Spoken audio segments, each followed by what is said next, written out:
So just bear with me. Okay, awesome. All right. Hey, everybody. Welcome to Jon Ferrian Live. Who is coming in first? Let's get this show rolling. Boys and girls, it was deep out there today. I had my wife out there with me. I had friends out there with me. We fought the pass. We shot up the mountain. We almost didn't make it. 2 days in a row as I was heading up the pass, the highway shut down behind me. So it was kind of a little bit of a crazy deal getting up the mountain. But you know what? Here we are. We're making it happen. All right. So we've got some viewers rolling in. So as you're rolling in and watching the show, people, drop in the comments. Let us know where you're watching from. We want to know where you are at, where you're watching from, and whatever else you want to share with us today. Let's just drop some stuff in the comments. Boom, boom, boom. Living large. All right, I got Anthony Leonarduzzi in here. We got Brett Crawford. What's up, people? Drop it in the comments. Let us know where you're at. What's Jon Ferrian Live about? Jon Ferrian Live comes to you every Sunday night. And on Sunday nights, guess what we talk about? We talk about snowmobiling, snowmobile safety, snowmobile education, general positive growth of the sport. And boys and girls, we are stoked to be here tonight with an exciting guest named Mandy Fabel. We'll get to her in just a minute. But before we do, let me address the Share and Win contest and what this is all about. So every week as we share these great stories of backcountry, avalanche awareness and backcountry survival stories and some of the other cool things we do, we want to make sure that the rest of the public gets to hear about this. And the way we've set this up now so that we can get it out there is we want all of you to share. Again, drop in the comments where you're watching from, and now is that time to share. So just as a reminder, the last 2 weeks in a row, the last 2 episodes in a row, we had Fly Racing as our show sponsor. We're giving away one of the action jerseys, it's called, and I'll be drawing that probably tomorrow night, and so don't let me, I won't be forgetting that. But tonight's show is sponsored to you by Woody's Racing, our Artie Cat race team from Snowcross. And they've been doing great. Actually, some of their racers, Theo was up on the podium the other day. I know, Caden and Taven Woody, the Woody family, they've been having a great run at the season this so far. And again, they want you to have the show and bring it out to you guys. So we've got some prizes out there. Tonight's prizes are nitro lubricants. So we've got some 2-stroke oil and some nitro hand wipes that we can ship out to you guys just for sharing, just for fun. Not to mention, just get the message out. So we're going to have some fun with that. And so I want to bring you guys now our friend Mandy Fabel. So I'm going to drop the old share and win. And Mandy, here we come. 1, 2, and 3. How are you doing tonight, Mandy? Hello, I'm doing great. Thanks for having me. Oh, man, Mandy, this is awesome. I think you were one of my guests that I had scheduled. I think it was back in November or early December. And Facebook just messed us up, and we got rid of the Facebook Live, redo all the software. And so I'm super excited to finally get some of my guests that we missed back then back on the show. So how about you? What have you been up to the last month while we've been getting ready to go back on the show? You been out in the snow a lot? I have. I started riding early November and have been riding every weekend since. I think my husband and I have about 22, 23 days now. So we've been playing a lot so far. That's awesome. And so I want to let everyone know an exciting opportunity that I had to meet you in person at Heydays 2019. That was pretty cool. So I'm just going to tell you guys, I'm at Heydays, I'm meeting, greeting all these pro riders all over the place, Tadizzle, Brandt, the list goes on and on. Dan Adams, we're shaking hands, kissing babies. And then just out of nowhere, this lady named Mandy Fabel is like, hey, do you want to participate in this survey I'm doing? If I remember it, I don't know if that was exactly right, but that's kind of the impression I got when I met you, was you were doing some kind of a checklist or a survey or a scavenger hunt or something. Yeah, scavenger hunt, a bingo card. Oh my gosh, you've got to tell us about what you were doing that day and what it came down to. I saw the final product in the video, which got me for the first time knowing what the heck Granola and Gasoline was all about. But what were you doing at Heydays? What did you have going on? It was you and your husband together, right? You were running around the Heydays?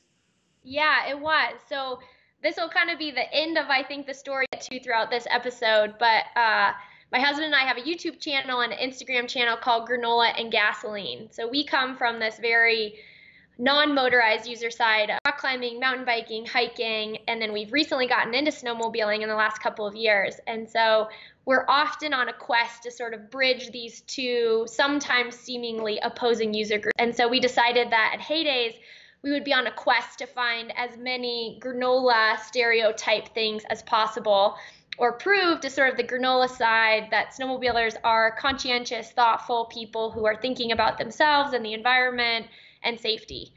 And so I think we had a whole bingo card of various things ranging from, we found someone who drove a Prius hybrid to Heydays. Wow.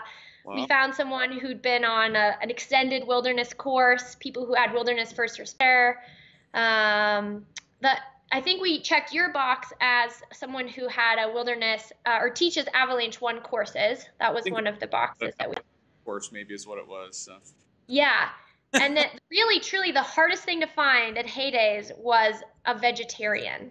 Nearly impossible. That was pretty. That cracked me up. So yeah, when all the things that you're focused on and what you're doing, I just knew immediately we would be fast friends. And here we are now on the show together, ready to rock and roll. And so, what I want to do, we'll talk about Granola and Gasoline, we'll talk about snowmobiling and all that stuff too. But I would love these folks to get to know you a little bit personally. Can you tell us a little bit about, maybe where you grew up, if you have a day job, tell us a little bit about your husband if you want to. But, outside of all the normal things we're going to talk about, just give us a little background on who is Mandy Fabel. Sure. I live in Lander, Wyoming. It's not where I grew up. I actually grew up in Colorado. I've been in Wyoming for quite some time now, and my professional real job is leading a professional development and leadership organization. And so helping people from across the state of Wyoming understand the industries, issues, things facing the state. So that's the real stuff, but that's not nearly as much fun as the snowmobile stuff. I can relate. Yeah. The snowmobile stuff is that I grew up in a family that did a lot of motorized recreation. I had a bike as a kid.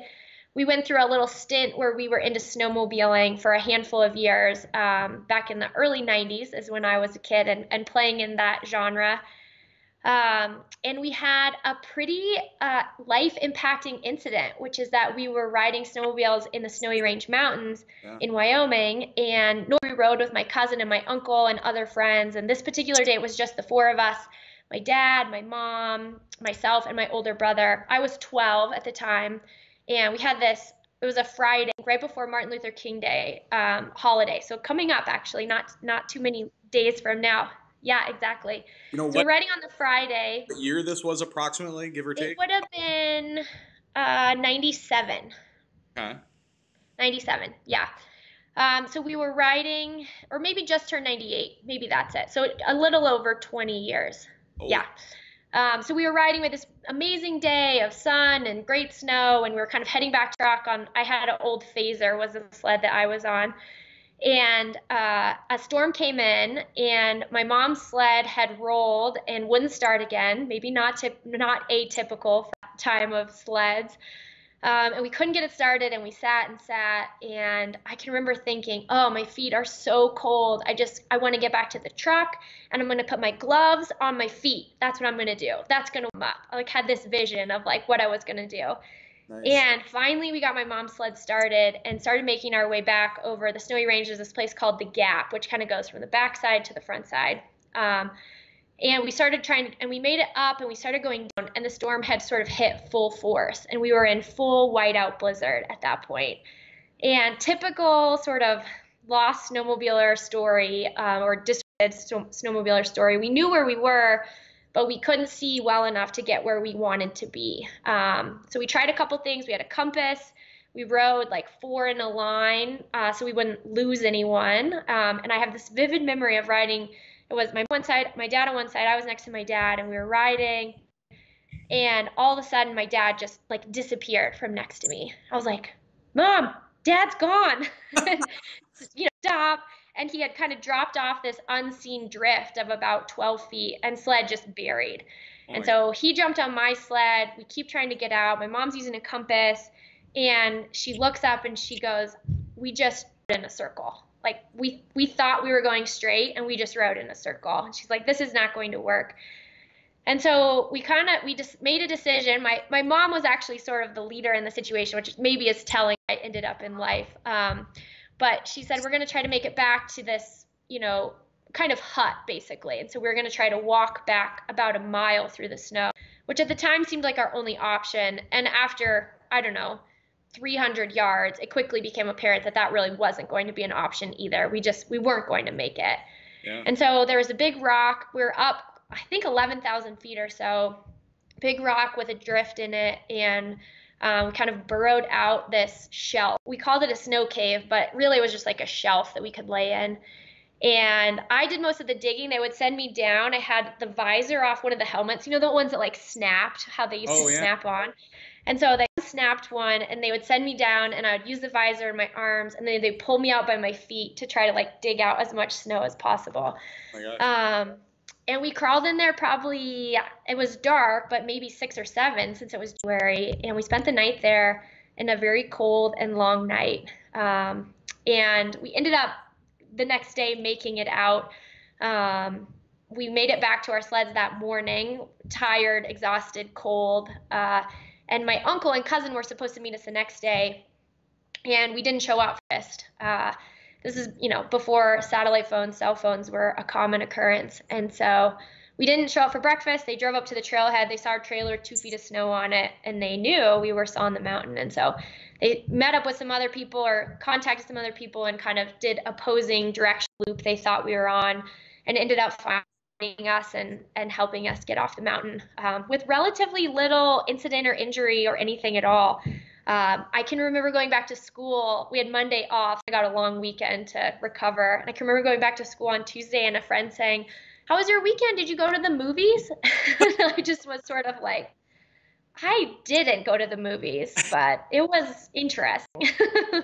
Story though, that was made for movies, right? Here we are. Yeah, exactly. That's what I feel like I was in a movie, but I didn't go to the movies. Yeah. So a pretty powerful experience for me, and I think perhaps shaped my trajectory in life more than I realized as I felt the weight of, making decisions, a survival situation. Yeah, before we move too far forward, though, I just want to a couple questions about the story, right? It was just the 4 of you, right? Like your parents and you and your brother, right? So just family front. And was this a very common thing where just the 4 of you guys would go out riding together? Was this like every weekend or every other weekend, or was this a very unique situation? Yeah, we typically rode with my uncle and my cousin, who were more experienced, and so it was a kind of unique experience that it was just the 4 of us that day. It's actually, my mom bought the compass at the gas station that morning, saying like, "Oh, maybe I should take this since we haven't been out just the 4 of us before." And so I do think, I'll be honest, I do think had we been in those conditions with people who knew the mountain better, we would have continued on, and we probably would have made it back to the trailer. It was more the idea of, we don't know what's where, we don't know where the cliffs are, where they aren't, and we don't want to, that like 12-foot drop that my dad dropped off, we didn't want that to be, a much bigger drop for him. And so back in the vintage or the age that this happened, right? So 97, 98, I'm reflecting back on my own journey of mountain snowmobiling and like what was available to us at the time. I'm thinking back to that era. And my guess is nobody in the group was probably, avalanche survival gear. Were you guys even wearing beacons at the time? Like all that kind of stuff. Was this even a thing, or were you just kind of out for a family ride type of thing, right? Yeah, I'd say somewhere in the middle. We weren't just like trail riding. We were out to have adventure and be off trail. No beacons, no avalanche training. If I fast forward into my life in that adventure, I also remember calling my mother and saying, "What were you doing with us out there? You had no idea what we're doing." Which is also not totally true. She actually had majored in recreation in college, and she had taken a winter camping class. Awesome. And so she actually did have some knowledge of how to build a snow shelter and how to make sure we were drinking water and eating food. And she had us playing these games where we would like count, like, 4 of us, like 1, 2, 3, 4, and come back around.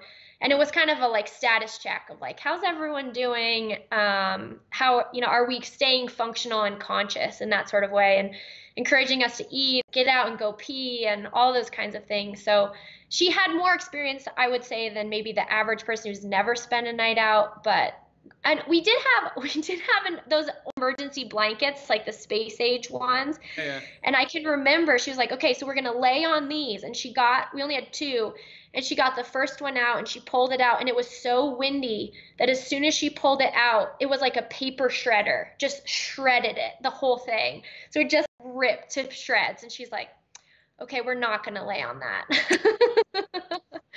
So Tina, really, we only had what we had on us. yeah, so you didn't have any like food or survival gear or anything that even water, like did you have water to drink or anything?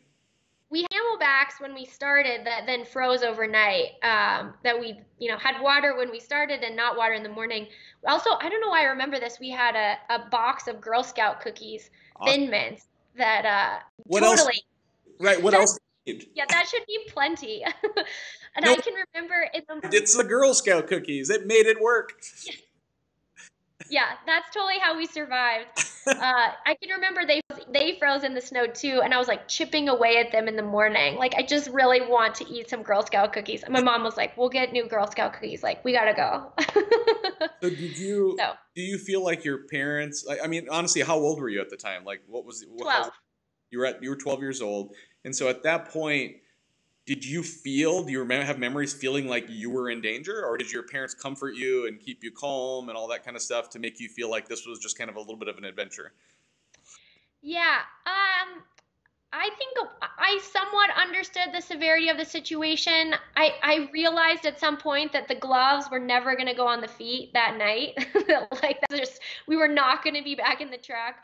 I do think it was probably more scary for my parents than it was for me I bet. because I didn't feel a sense of responsibility for myself or anyone else. I just was. Just work. Um, It makes sense. I Yeah, I can remember we sort of like settled in for the night, if you will, and we had some sort of small talk, and then, what do you say eventually? And I can remember telling everyone in the snow cave that the rules were no snoring, no farting, and no dying, and that those were the three rules for the night. So I think I had some sense of the gravity of the situation, but I think much less. I think my parents spent the entire night praying that we would live, and then, more selfish prayers like that we wouldn't lose hands and toes and things like that.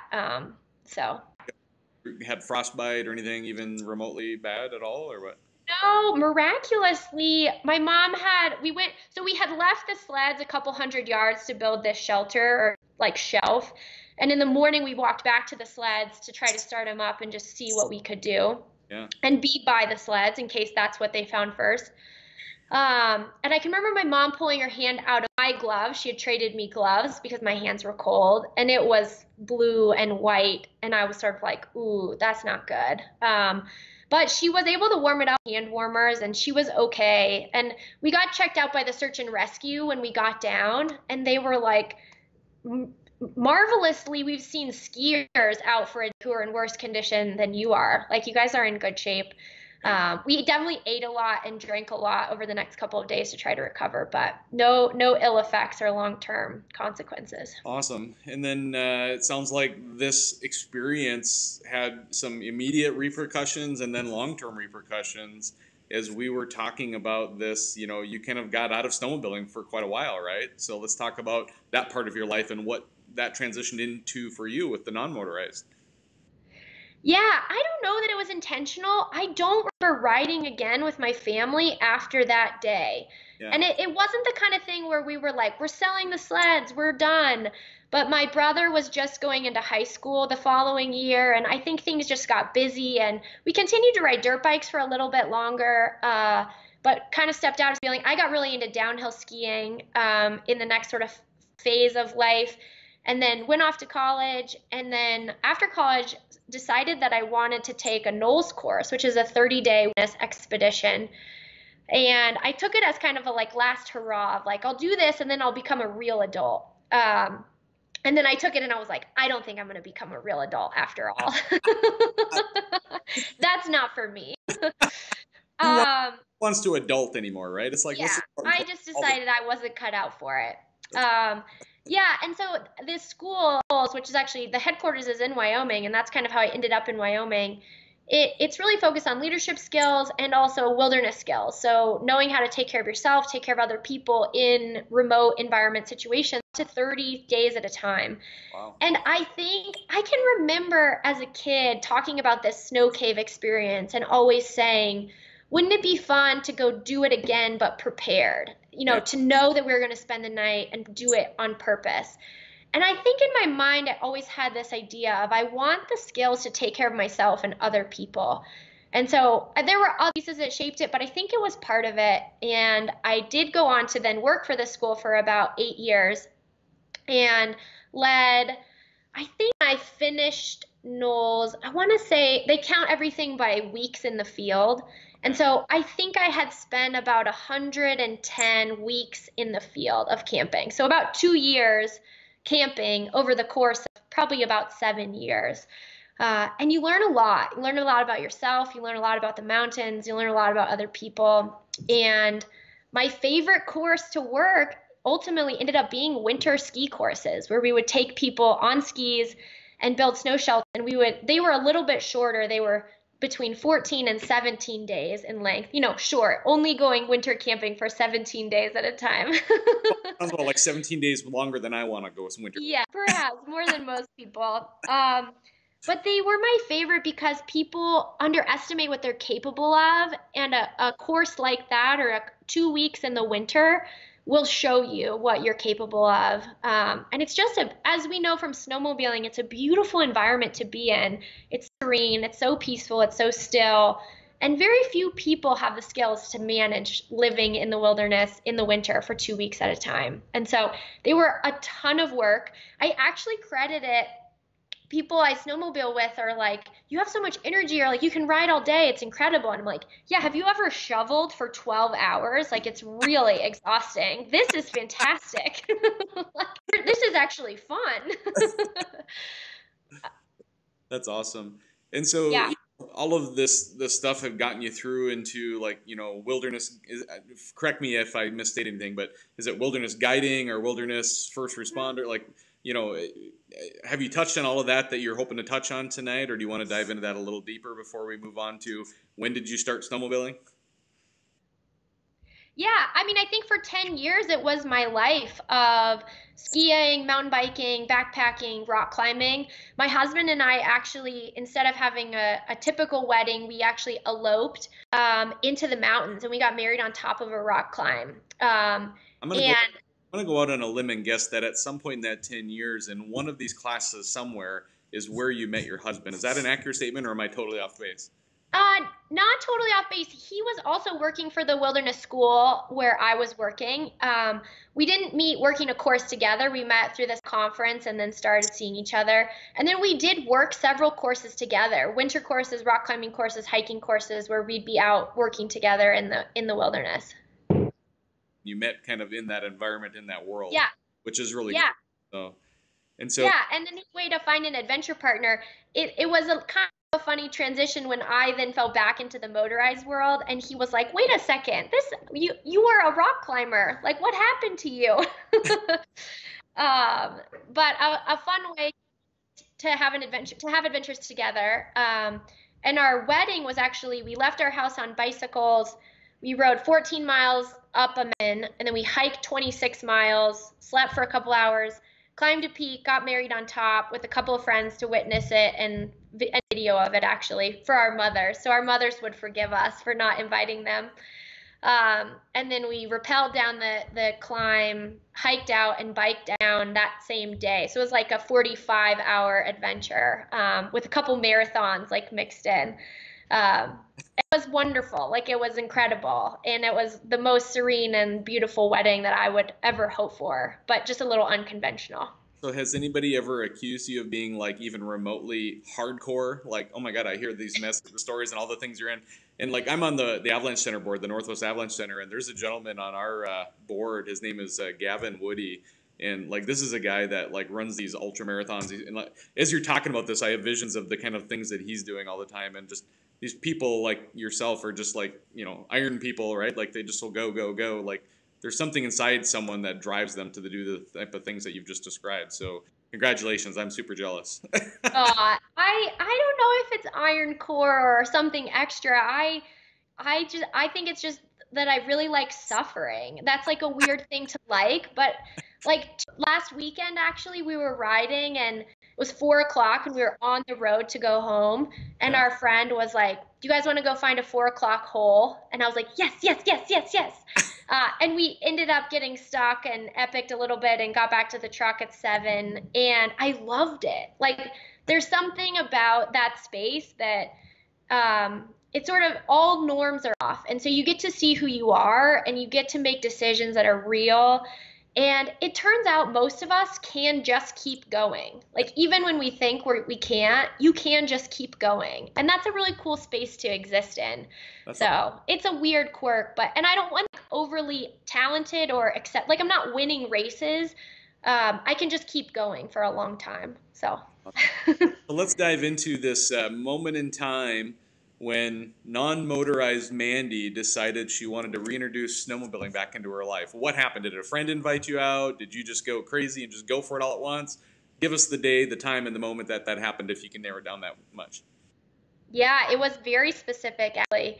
My family had sort of given up on me. They called me like, the lost child who like had gone off in these hippie ways and they were always giving me and my husband a hard time about our granola activities and our being tree huggers.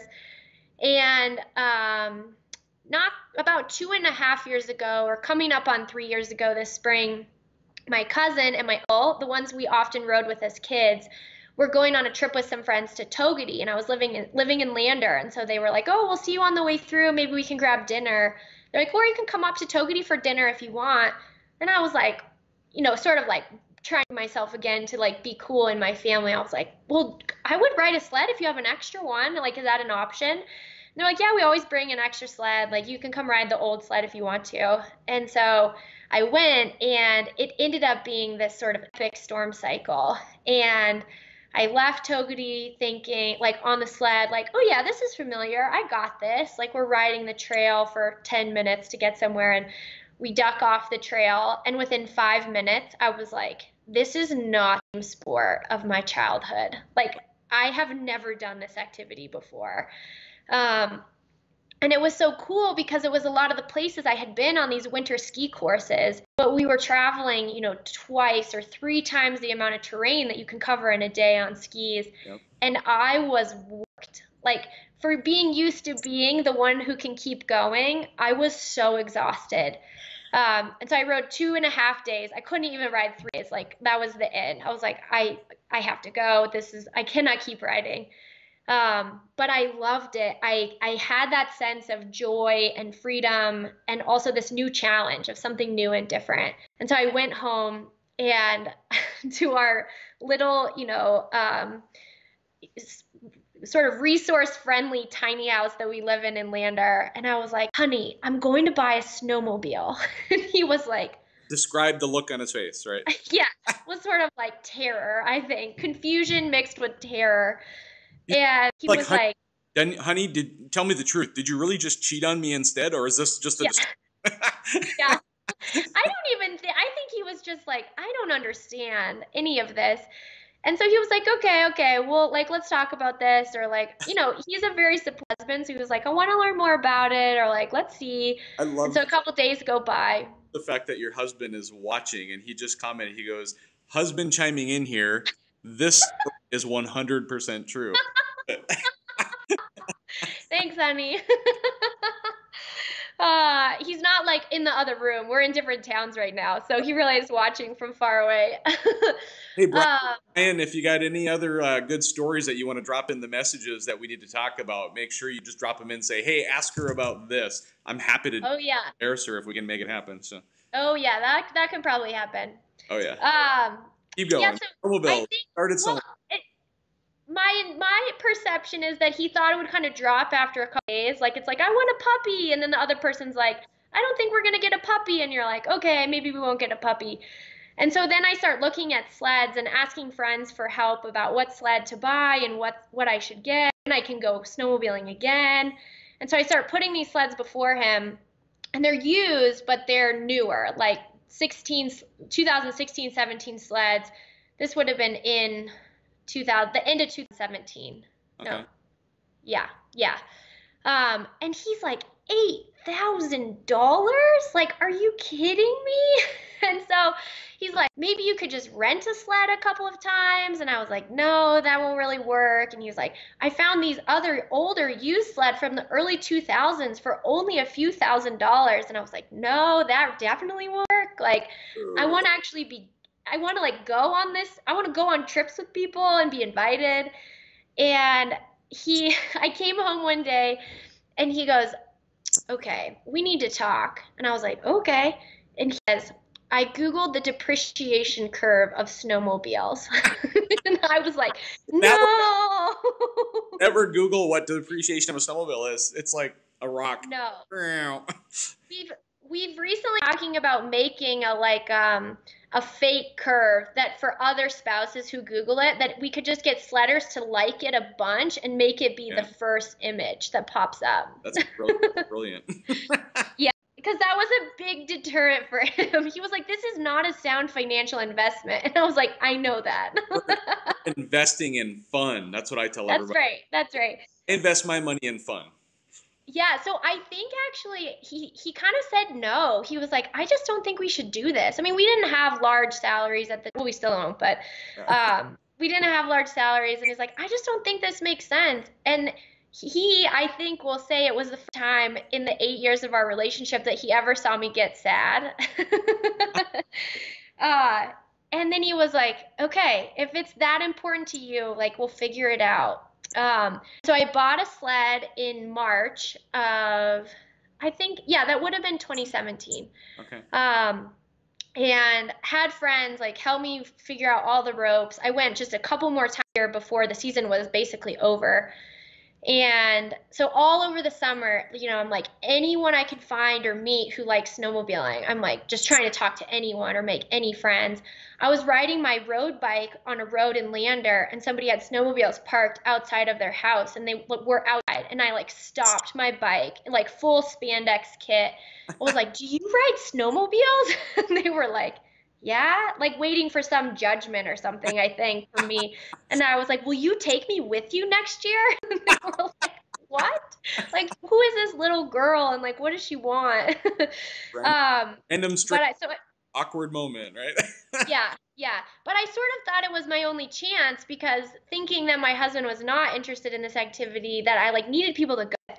And so I was like, okay, I need to either get a trailer or I need to get a ramp to store the sled. And he's like, you already spent all the money on the sled. Like, you are not buying a trailer. And so I Google all these like plans for ramps or like ways to buy ramps. And a friend is like, you could build a wooden ramp where the ramp tucks under it. Like, you should just do that. So I get a contractor friend of mine to like print out plans. He has a newborn baby he's supposed to be watching. I was like, I'll watch the baby if you build me a snowmobile ramp. And so he did, and I like learned to load it, which PS is the most terrifying thing you will ever do when you don't actually know how to ride a snowmobile and you're trying to like drive it up this ramp with no snow. But I credit this, actually fast forward a little bit to being a female rider, but a little bit maybe unorthodox in that I sort of dragged my husband into it. I learned how to do all these steps on my own because I wasn't counting on him. And I think it was hugely important for my progression to know I can load my sled, I can unload my sled, I can change the spark plugs. Like, I had ridden mountain bikes with Say and Skinner over the summer in Wyoming. Nice. In which he needed help. So I was like, you're not such a great athlete after all, buddy. I had to like hand feed him fruit snacks to keep him going. Nice. And I couldn't tell if my spark plugs needed to be replaced or not. So I like texted Sayin, was like, Sayin, do I need to replace the spark plugs? And he sent me a picture. And I had several encounters like that where just good people giving me a chance to learn the ropes and to be successful. And so I went a handful of times that next fall of I guess that would have been 2018 because that was 2 years ago. So yeah, that fall of 2018, and I had a 600. My sled was a Polaris RMK Pro 600. His name was Fabio. Ooh. I name all my sleds. Nice. Why Fabio specifically? Is it something to do with the hair? I don't know. He just felt like very elegant and Italian and beautiful. And then I went home and told Brian that I was naming him Fabio, and he said, that's from the I can't believe it's not butter commercials. I was like, that's not going to deter me. So I wrote a handful of times, and then I convinced Brian to go with me. I said, you might not like it, but like you should just know what I'm doing when I'm riding and what the scene is all about. And so he comes with me a day on Togedy, and he later tells me, which he can confirm this in the chat window, he later tells me that he only came to prove to me that he wouldn't like it.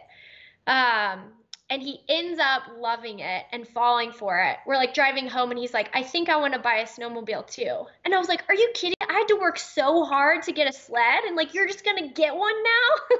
Like, that's not fair at all. Broke the ice. And so, Brian, we have to know, did you go? Yep, sadly, this is true, he says. And then, by the way, the comment right before that, as you were talking about Fabio, in quotations, it says, I can't believe it's not butter. Yeah, you're getting a little banter here. Oh, yes. That's good. Yeah, so the rest of the story is quite short, which is that he fell hard for snowmobiling as well. We got a sled. We then, because my little ramp wouldn't work for both of our sleds, we then had to navigate figuring out a trailer. Many iterations along the way. And I think last year we rode close to 40 days. This year we have over 20 days under our belt already. So it has become like our number one passion. So that is amazing. So thanks for getting us to this part of the story. This is awesome. And, as you've engaged in the snowmobile community coming from, and this is the kind of, we'll probably maybe tee up the whole granola and gasoline thing is, what are, in your opinion, being an active member of both of these motorized and non-motorized communities, what is your kind of coming in from the outside assessment of the snowmobile community? And let's not like call it roses and sunshine, like call it how it is. Like, is it great? Is it not so great? Is it a mixture of both? Like, what do you want to say to every snowmobiler out there without completely pissing them off, but, let them know what's going on out there? Yeah, well, I will be 100% honest. It was an easy inroad for me. And part of it is I think I was outgoing and pushing it and asking people to help me and asking for support. And I think I was unconventional. I was a tiny woman saying, like, teach me how to do this the right way. And so I think I actually think the snow community has been the most supportive, inclusive, encouraging of all the sports I've gotten into, of saying you have to win their trust or respect. Like, come on, let's go, right? Exactly. Like, if they know you're serious and they know that you mean it, it's game on. Because there's so many barriers to snowmobiling that, like, if you can show up in a lot with your homemade truck ramp and a sled that you learned how to drive and convince your husband to buy, then like, you're okay. Like, you can stay. And so that part of it was pretty easy. Interestingly, and then later my husband, as he joined, we got more pushback from our granola friends of saying, like, what are you doing riding those loud machines? Like, is it really that fun? Like, what's your deal? And then kind of where Granola and Gasoline was born out of, we realized over time, once we had the trust of both groups, and they both knew we weren't going anywhere, like, we're still going to rock climb, we're still going to mountain bike, we're still going to ski, but we're going to snowmobile, and we're going to snowmobile a lot. Then they started asking us questions about the other side. Yeah. And so our snowmobile friends would say things like, why can't skiers just ski in the wilderness? They have all this land that they have access to that we don't. Why do they want access to other areas too? And we're like, well, the wilderness is 3 miles from the road. Like, it would take them the entire day to get there just to be able to ski. And they're like, well, they could just buy a snowmobile to get to the wilderness. We're like, well, that's not what they want to do. Like, that's not their idea of a fun day, or like they don't want to do that. And the same on the skier side, people would say, like, oh, are those snowmobilers nice? Or like, what do they think of you? And we said with sincerity, they are the kindest people we've ever recreated with. Like, amazing. If someone came up to me who was new to rock climbing and was like, hey, could I go with you every weekend for the rest of the winter? I would be like, no, you can't. Like, you're not good enough. And while there were plenty of rides that we weren't invited to, we were never unincluded from the snowmobile community. And so that's where Granola and Gasoline was sort of born out of, was telling the stories of both sides and also trying to do it in a way that shows that we have way more in common than we do different. On any given day, a group of backcountry skiers and a group of snowmobilers are out to have a big adventure in a beautiful place with good people that they'll get to share stories about and drink beer afterwards. Like, that's what we're all trying to do. We just do it a little bit differently. And they're not even competing. Like, they don't have to be a thing. And so that's been kind of the fun of trying to show both sides through the Granola and Gasoline blog or vlog and Instagram media. Yeah. And that's amazing, and it's a very noble cause that I'm 100% supportive of, and I hope most people are.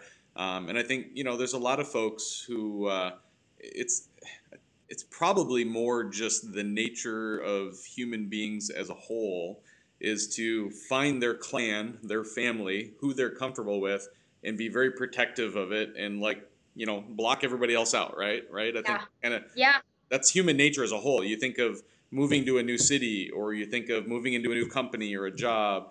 It's the same story in a different place.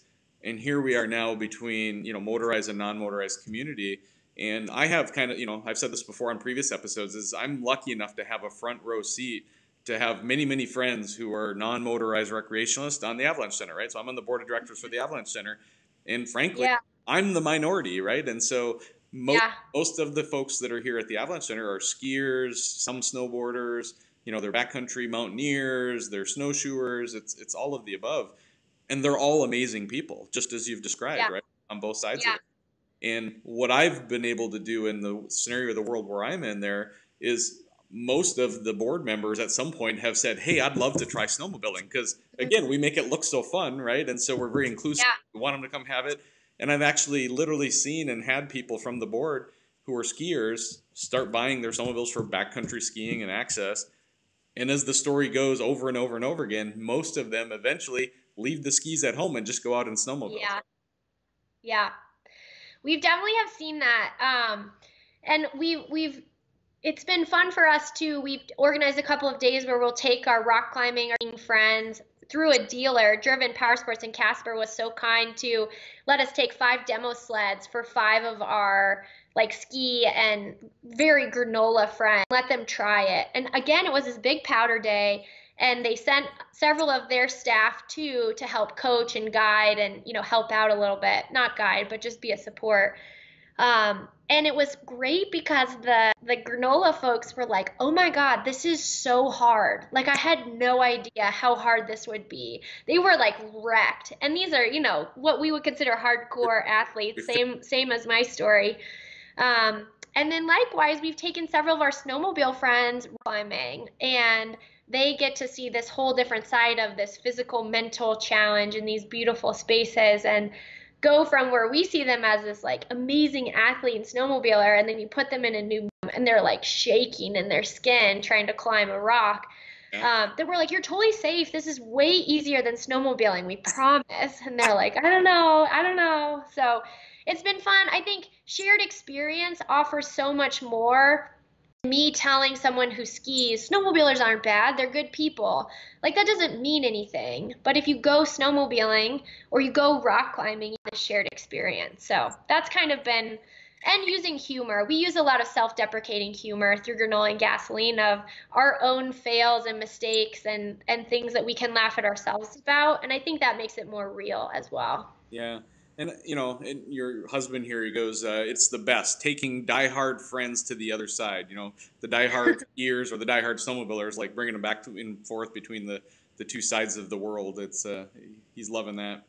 But the Granola and Gasoline, can you give us some fairly specific examples of some of the things that you felt have been very impactful, whether it be through your YouTube channel or otherwise, that you've seen a lot of social media interaction with, people commenting or liking or sharing, that you feel has really resonated with people, some of kind of your maybe top 2 or 3 things that you've put out there? And then once you wrap that up, let's tell everybody where they can find the stuff specifically, like YouTube, your Facebook channel, all that kind of stuff. Sure. Yeah, a couple highlights. It's only a little over a year old, so it's not been going all that long. We're kind of learning as we go. last summer we hosted a party we called the Granola and Gasoline Gala. And the only requirement for invitation was you had to have recreated with us in the past year. And so anyone who'd done any activity with us all year could come to the party. And we probably had 70 people come to this like yard barbecue. Yeah. And we knew there'd be some tendencies to like just talk to the people you know. So like the granolas would talk to the granolas and the gasoline people would talk to the people. So we had some sort of forced mixers. It's actually where the bingo card that you saw was born out of this party. Okay. We gave people could select buttons of the activities that they like to do. They were kind of labeling, but it was showing a diverse mix of their interests. So they're not just one thing. Yeah. And then the bingo card, they had to find different types of people. And so you find, I can't remember all of them, but things that had to do with either camping or motorized use or specific pieces of knowledge. And I will never forget our climbing family friends, they had two little kids, and the kids were doing the scavenger hunt, and they were all about it. And they walked up to Skinner Bell, actually, he was there, and they walked up to Skinner and they were like, "Excuse me, sir, can you tell me the difference between a two-stroke and a four-stroke?" And it was just like amazing because it was shared knowledge or shared, having an understanding of experience together. And it was really quite fun. So that was a highlight. And then one of our favorite videos that we made was we went to the Grand Targhee hill climb last year with the Rimshaw race circuit for snowmobiling. It was the last one of the year. And we took two of our ski friends, one of whom had seen snowmobiles but never really ridden them, and another who'd never even seen a snowmobile. These are like climbing and ski friends. And we watched the hill climb, and we had to narrate their experiences as they watched it, and then we sort of videoed their reactions and put them together. And they are hilarious. And the Rimshaw folks actually got a hold of the video, and they were like, "Can these people come MC the Jackson Hole hill climb?" And we were like, "That's a lot." Like, they're actually ski guiding and the editor of a climbing magazine, and that might be a lot to handle, but like, let's think about a role for that. So again, it's just sort of bridging, but then, afterwards they meet some of the athletes and they're like, "Hey man, that was awesome. Like, that was really cool." So it makes it emotional. So those would be a couple highlights. Yeah. Of the last year. Yeah. So something, Mandy, I told you this in the phone. I'm just going to say it publicly here again, is your story and everything you're doing gives me goosebumps. Like, it just does, right? And like, I'm so proud of what you're doing. And for the first time, maybe ever, like, I've got non-motorized people watching my show and being exposed to what we do here as well too. And Yeah. Cool. they enjoy the show enough to know that this is very similar and familiar. We talk about, avalanche education, riding stuff too. But I mean, this is unique, but the concept of what we're talking about of educating people and doing it too. And so if they, I'd be honored if any of them choose to follow the show and watch other episodes as well. And I'm going to encourage all of my folks to, who are on here watching that are normal watchers of this, to go and check out your YouTube channel, your Facebook page, and all of that. And so once the show is done, Mandy, you'll have the opportunity to go in and engage with people in the comments. Feel free to drop any links you have to your YouTube channel. I think Brian already did, possibly, at least some of those. Nice. But he's a good hype man. So make sure that, anything that you have that you want to link out to, make sure you drop it in here in the comments after the show is done on Facebook. And then this also posts onto YouTube as well. I've actually started a YouTube channel a while back. It's slowly ramping up. I'm trying to get a bunch of content on there before I start really just blowing it up and sharing it up. But it's actually called Live Large Universe. So you may know the shirts I do, the logos. It's the Live Large. It's all about living life to the fullest, make the most of every day, and make a difference in this world. And Mandy Fabel, you live large. You're awesome. Thank you. Appreciate it. Well, thanks for the opportunity to chat. Yeah. So let's go into the ladies riding. So that was something that you were very passionate about on the phone with me earlier. And I think you've got a lot of really great perspective on this as well. And so back to you. Sure. And I think I spoke to kind of a little bit of my MO, which is that I think the women I've seen be successful in riding, there's a couple things they share in common, which is first, they want to be there. They are passionate about it, and they're driving their own progression. They're not relying on someone else to do everything for them. And then the other thing that I've learned the hard way is that as a smaller person, I weigh 110 pounds, so I'm not a very big human. You have to learn how to ride with good technique. And this was hard for me because I started, as you know, before my husband and sort of drug him in. And the few rides, the first 10 days, say, I was kind of helping coach him with like, oh, do this, or like, this is how you do this. You want to try to put it on edge. And then he's not a huge person. I think that's actually why snowmobilers trust us at first. We were too skinny. But he started to progress faster than I did because he's just a little bit bigger and he has more body weight to use and throw around. And that was really hard for me and could have been really discouraging of like, I'll never get it. Like, I'll never be big enough to side hill or to, fully do what I want to do with the sled. And I had a lot of great coaches and mentors and friends and did women's clinics with Stephanie Schwartz and Matt Ince, which I cannot recommend enough. Yep. I also rode with people. By the way, Jessie Enns is watching tonight. She's nice. Oh, hi, Jessie. She's so cool. Oh my gosh, I love her. She's the coolest and has the coolest little girls too. Awesome. So I think having people who wouldn't let me settle for moderate technique or okay technique, but to actually learn the right way to do it and to say you're small, but you can do it. And so that's my encouragement to women who are either frustrated in the sport if they've plateaued, or they think like, I'll never be able to side hill the same as my husband will, or I can't roll my sled. I think the progression is a little slow first, but if you're willing, the sleds are so incredible now that power and technique can make up for body weight on at least. So I ride a Polaris Chaos. So I went 600 Pro to 850 Pro, and now I have a Chaos 850 that I absolutely love. Nice. And the sleds make it possible to ride at the level you want to ride. It might take you a little longer to get there, but you have to sort of drive that for yourself. And so I encourage women, learn how to back up a trailer, learn how to load your sled if you have a sled deck and unload it if you have a sled deck. Be capable of doing every step along the way so there aren't any barriers to you being able to go and do this activity and to progress as well. I think, so this comes around to Granola and Gasoline, an interesting part since we've sort of started to exist, I've probably had maybe 5 women reach out to me through social media who didn't know us at all and say, I'm a skier, I'm getting into snowmobiling, someone told me to talk to you. What should I do? How do I do this?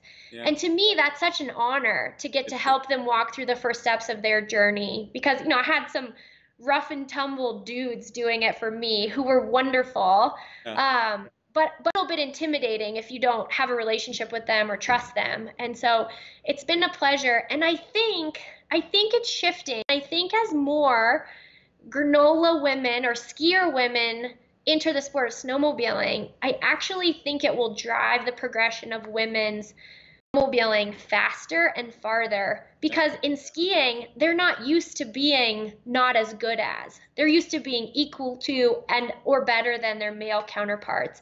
And so it's a piece of the sport I'm excited about, to have women who are like, well, there's no reason I can't be as good as this person if I just learn how to do it. Yeah. And so I think, and there's other women in snowmobiling who definitely have pushed that envelope too, but I'm excited to see, hopefully as more crossovers and the more we support it, the more women will sort of see themselves as an equal player and live up to that and ride to that ability too. Well, Mandy, and it's always fun too. I love it when people see me in the parking lot and realize that I'm going to ride with them, or it's like a big, and it's a riding partner, and it's sort of like, oh, okay, we got a girl, fine. And then within the first time we duck off the trail to dive into the trees, or, I make plenty of mistakes all the time. But to be going for it, to be aggressive in my riding and to be pushing my own limits and getting stuck and rolling my own sled with all my might, that's an impressive thing too. And I think that changes expectations too. And when you see what's possible. Yeah. So I have to share this comment with you. I'm not sure if you know this person, but I do. His name is Ron Benzinger, and he's actually 36 plus years with Western Power Sports. I had the honor of meeting him at Heydays this year also for the first time, as I got into my new fly racing sponsorship with them this year. And Ron has some very nice words to share with you tonight. I'm going to read them to you. They say, He says, in my 40 plus, whoops, I don't want to lose it. It just scrolled up, so I'm going to come back to it. Here we go. In my 40 plus year tenure in the power sports industry, I've never seen or heard such an incredibly positive outlook and approach to understanding and cooperating with other user groups. You are a breath of fresh air. Oh, thanks, Ron. I don't know you, but I like you. Yeah, pretty interesting. So, and then your husband just chimed in again too. He says, rough and tumble dudes, as in Cameron Comenti. So I know some of these guys. We're all having a good laugh about these rough and tumble dudes. So Cameron Comenti, David, I'll probably say it wrong, Soretti maybe. Yeah, David Surratt. Yeah. Cody, David, and Justin. So I know some of those guys. Yeah. Cameron was actually a guest on my show previously. I don't know if you knew that or not, but he had an amazing episode as well. And man, I think we have covered a lot of incredible content tonight. Before we completely wrap it up, I want to give you an opportunity to do out any shout outs. Like if you personally have any sponsors, if you have any people you want to thank to kind of that have helped you get along the way, an opportunity for you to do so. And I know, many and any of these sponsors that you do or don't, may have, they've got to be proud of what you're doing out there. I know it's an amazing, perspective that you bring to the sport. So. Thank you. Well, I should probably thank my husband first for the fact that he lets me tell this story publicly and isn't embarrassed by the fact that I drug him into snowmobiling. Awesome. So thanks to him, and thanks to many friends who have invested in my journey along the way. Who have the honor of serving as a Polaris ambassador, which I'm really proud of and thankful for. And I think is with the intention of helping bridge those different divides and introduce people to the sport. And so Polaris has been a great snowmobile for me and a great brand for me. And I'm thankful for that. I'm working on trying to get a fruit snack sponsor, like maybe Mott's or Welch's. So if that pans out, like I'll chime back in. But other than that, that's all I got. Seen it, but there was a point in time, and I can't remember. I think it was Chris Brandt. He tried to make a Hot Pockets video to try and... Yeah, I've heard this. Yeah. I've seen the video, and I don't know that he ever got the Hot Pocket sponsorship, but that might be something for Granola and Gasoline, is maybe you can get a fruit snack video. Fruit snack, yeah. I really like fruit snacks, so that's kind of my quest right now. Although Jay Menaberry told me if I get it, I have to share it with him, which I'm like, I don't know, you're not sending me any of your stuff, so we'll see about that. Awesome. And so as we get close to wrapping this up, I just want to remind everybody who's watching and liking and sharing this stuff too, is to share this out, people, right? So the way we get these messages and these stories out is by sharing. And sometimes it doesn't seem like, oh, I'm going to share it to my page. Only 2 people are going to see it. You know what? That's 2 more people that maybe never would have seen it any other time.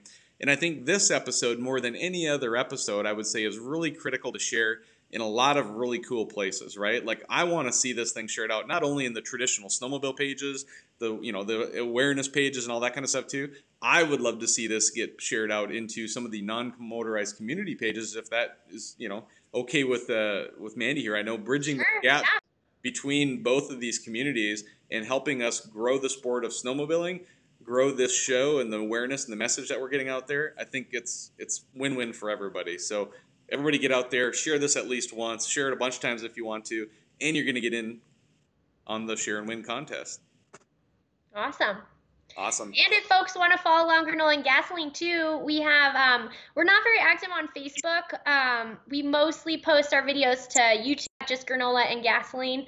And then we have an Instagram page that we keep a lot of, it's a lot of humor on, but it's Granola and Gasoline as well. So those would be the 2 spots to follow along our journey as well. Awesome. It looks like Mr. Brian Fabel is dropping some of those links. Oh, he's so good. What a good husband. Do you love him? Tell everybody how much you love him. Love you so much. Oh. Awesome.